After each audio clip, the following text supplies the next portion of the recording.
តោះឆ្លើយសំណួរតាក់ទងនឹងប្រទេសកម្ពុជាតើអ្នកដឹងច្រើនប៉ុណ្ណាតើប្រាសាទអង្គរបានផ្ដើមកសាងដោយក្សត្រអង្គណា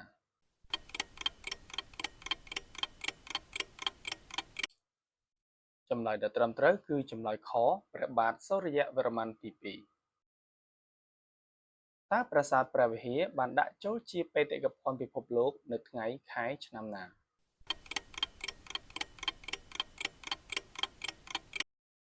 ចម្លើយដែលត្រឹមត្រូវគឺចម្លើយក7កក្កដា2008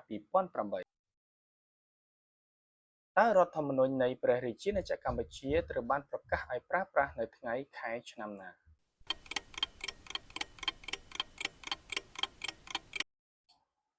ចម្លើយដែលត្រឹមត្រូវគឺចម្លើយខ24កញ្ញា1993តើសម័យអង្គរចាប់ផ្ដើមពីឆ្នាំណានៃគ្រិស្តសករាជ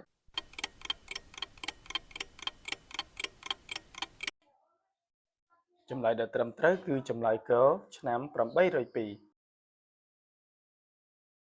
តើទន្លេមេគង្គកម្ពុជាហូរកាត់ខេត្តចំនួនប៉ុន្មាន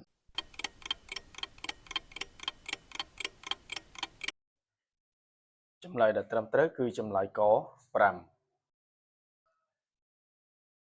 តើរដ្ឋប្រហារទម្លាក់សម្ដេចនរោត្តមសីហនុធ្វើឡើងនៅថ្ងៃខែឆ្នាំណា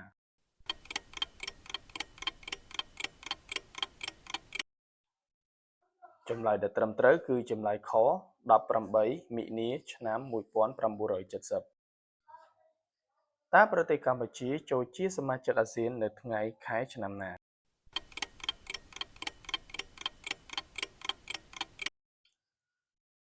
ចម្លើយដែលត្រឹមត្រូវគឺចម្លើយក30មេសា1999តើប្រទេសកម្ពុជាមានព្រំប្រទល់ខាងលិចជាប់នឹងប្រទេសណា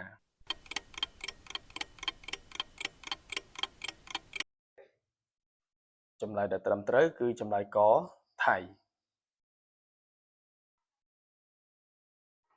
តើនៅអំឡុងសម័យអាណានិគមនិយមបារាំងមានព្រះមហាក្សត្រប៉ុន្មានព្រះអង្គ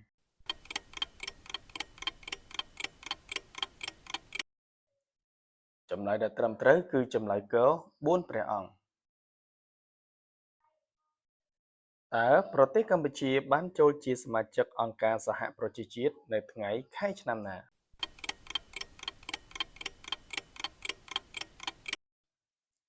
ចម្លើយដែលត្រឹមត្រូវគឺចម្លើយខ14ធ្នូ1955